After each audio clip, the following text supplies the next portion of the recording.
Recently, Pam Patanot, the Deputy Secretary of Housing and Urban Development under Ben Carson, issued her resignation letter. Just another person leaving the Trump administration, right? Well, not exactly.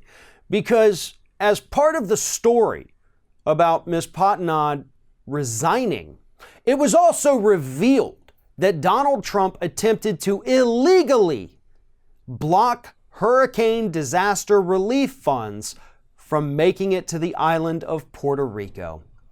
Here's what happened. In October, Donald Trump tweeted out that Puerto Ricans, the Puerto Rican government, was trying to use these hurricane relief funds to pay off old debts. I mean, right? Puerto Rico is a financial disaster.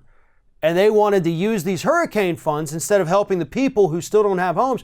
They were going to use it to pay off their debts and maybe try to get right financially. So Trump ordered John Kelly and Mick Mulvaney to not send another dollar to Puerto Rico. Here's the issue. First and foremost, the reason Puerto Rico is in such a financial disaster is because the big banks came in there, scammed the hell out of them, took all their money, took their pensions, took their savings.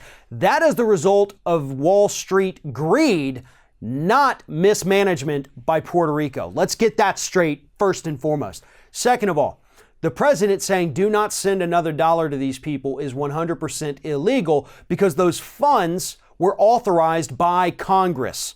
The president has a lot of power and a lot of authority, but he does not have the authority to override Congress on that particular matter, on budget issues. He can't do that.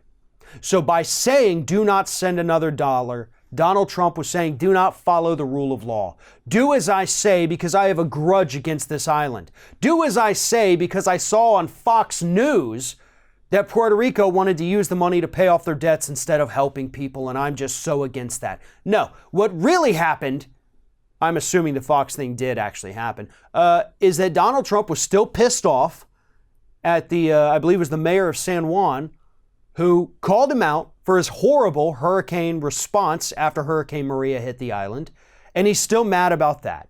He's still mad about that island, which is a U.S. territory. They're under our protection, even though we don't give them any rights.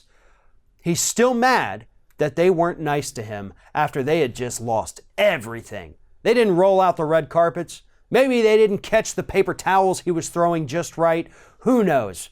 But this is a petty man who has no problem with breaking the law anytime it fits his agenda. And that is exactly what happened here. And as this story continues to develop, we're going to learn a little bit more.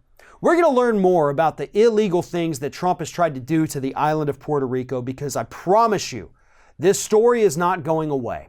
It may not be one that the corporate media wants to talk about all the time, but we're going to continue to talk about it because this is important.